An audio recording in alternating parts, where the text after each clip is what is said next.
আসসালামু আলাইকুম ওয়া রাহমাতুল্লাহি ওয়া বারাকাতুহু। আমি ভেবেছিলাম যে আমি আর কখনো ভিডিও তৈরি করব না। কিন্তু কিছু, কিছু আ টিকটকার এবং কনটেন্ট ক্রিয়েটরদের দেখে ইচ্ছে করতেছে একটু ভিডিও বানাই। এই কারণে যে কিছু, কিছু কনটেন্ট ক্রিয়েটর আছে, আপনার টিকটকার আছে, তারা সহজেই ভাইরাল হয়ে যায়। তাদেরকে কে পায়? যখন ভাইরাল হয়ে যায় তারা মহৎ কিছু মনে করে নিজেকে, টাকা ইনকাম করতেছে, আরে বাবা বিশাল কিছু। আর তার দেখা দেখি কিছু কিছু কন্টেন্ট ক্রিয়েটার যারা নিউ নতুন জয়েন হয়েছে, মানে তাদের দেখে আসলে তাদের মধ্যে আমিও পড়ি, কিন্তু চাইছিলাম না যে আহ, মনে হয়েছিল যে আর ভিডিও করব না। আবার কিছু কিছু কন্টেন্ট ক্রিয়েটার মানে জানেই না যে তারা কেমনে ভিডিও তৈরি করতেছে, কইরা ভাইরাল হইতেছে,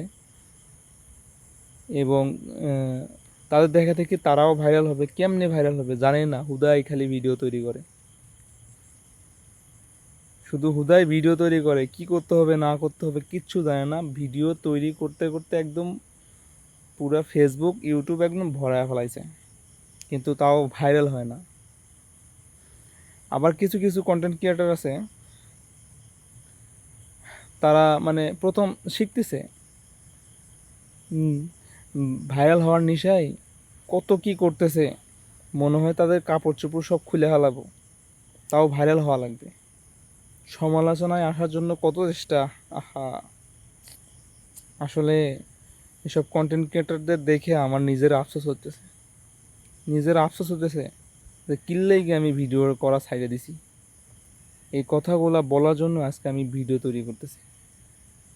ভাই লজ্জা করো, ইসলাম কিন্তু এ কথা বলে নাই। কবরের ভয় আছে, কবরের ভয় করো। কবর যে কত মানে কঠিন একটা জায়গা, শাস্তিময় একটা জায়গা, এটা না মরলে কেউ বোঝে না। আসলে দাঁত থাকলে দাঁতের মর্ম যে বোঝে না, ঠিক সেরকম। ঠিক আছে, একবার ভয় করো, কবরের ভয় করো। ভাইরাল হওয়ার নেশায় যে কোনো কিছু করা যাবে না। তো আল্লাহ তাআলা আমাদের সবাইকে তৌফিক দান করুক, হেদায়েত দিক, বোঝার তৌফিক দিক।